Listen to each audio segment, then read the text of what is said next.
Yes, I've had what I'd regard as a lifelong interest in St John Henry Newman, which started when I was a seminarian and happened to be working in the bookshops in Knock. And part of the privilege of working in such a role was at quiet times you get a chance to read some of the marvellous sacred volumes that were there.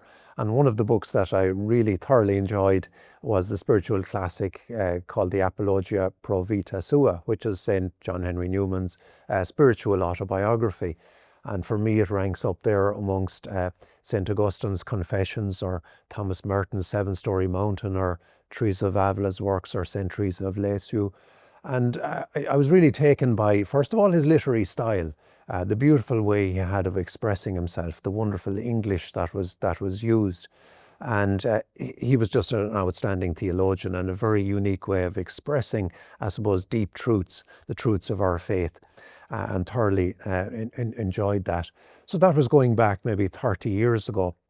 And then when I was in postgrad in theology, I got an opportunity to do a thesis on John Henry Newman. And the title of it was How Dependent Are Catholics on Scripture for Their Creed? So it traced the evolution of John Henry Newman's thought from being a Protestant right through to being a Catholic.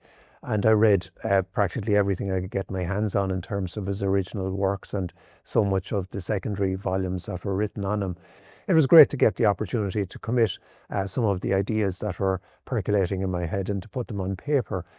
The title of the book, it's called A Perfect Peace, which is an interesting title because I was going to do something on some of his mottos like heart speaks to heart, but so many titles already had that.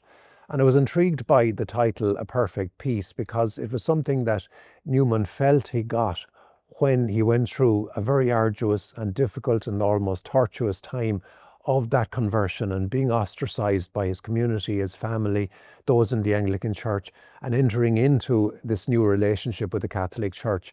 And he knew it was going to be difficult. He knew it was going to be a major challenge. But upon having made that decision, upon having embarked on that journey, going across that sea, I suppose, of turbulent waters, he felt that he found that sense of perfect peace. He found that sense of contentment and calmness, and he believed that that was obtained through his following of the truth. And the truth was what he believed was revealed in the Catholic Church, where he believed the Via Media was. So that's why it was called Perfect Peace, Saint for our time, John Henry Newman.